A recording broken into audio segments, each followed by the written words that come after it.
Hydraulic பவரை use பண்ணி இவங்களுக்கு இந்த அரசியல் கை கொடுக்கறதுனால அறிவியல் கை கொடுக்க வைக்கிறோம்.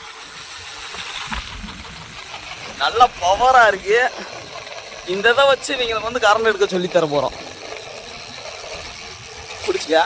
இப்போ ஏசி கரண்ட் ப்ராஜெக்டே பண்ணி கொடுக்குறோம். ஒரு தத்துவம் வந்து இருக்குல்ல, மீன் பிடிச்சி கொடுக்குற காலையில் மீன் பிடிக்கிற கற்று கொடுக்குறதே பெரிய விஷயம்னு சொல்லிட்டு இவங்களுக்கு வந்து ஒரு தடவை அந்த கரண்ட்டை எடுத்து கொடுத்தாலும், இந்த சோலார் சிஸ்டம் இது மாதிரி எடுத்து கொடுத்தாலும் லைஃப் லாங் அவங்களுக்கு அந்த நாலேஜ், அந்த கரண்ட்டை பற்றி நாலேஜ் இருந்தால் இவங்களே எடுத்துக்குவாங்க. அதனால இந்த ப்ராஜெக்ட் வந்து ஸ்கூலில் ஏற்கனவே பண்ணதே இவங்களுக்கு வந்து கிஃப்ட் பண்ணிட்டேன். அந்த அவர் கூட சேர்ந்து கரண்ட் எடுத்தாச்சு, வீட்டில் செட் பண்ணுறது நீ வேலை.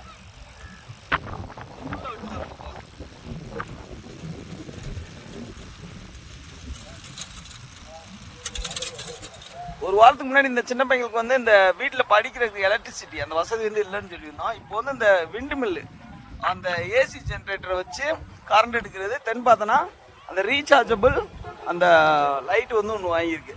அது வந்து கொஞ்சம் இந்த ஃபண்ட் ரைஸ் வந்து ஆச்சு. அந்த ரமேஷுங்கிற ஒரு ஆள், இந்த வரதா அப்படிங்கிற மாப்பிள்ளை, இவங்கெல்லாம் கொஞ்சம் வன் பண்ணியிருந்ததில் கொஞ்சம் ஹெல்ப்ஃபுல்லாக இருந்துச்சு.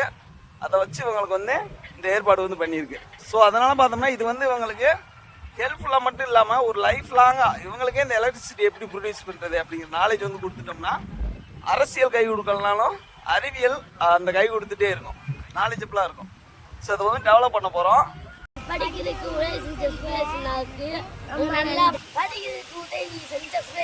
ரொம்ப நன்றி.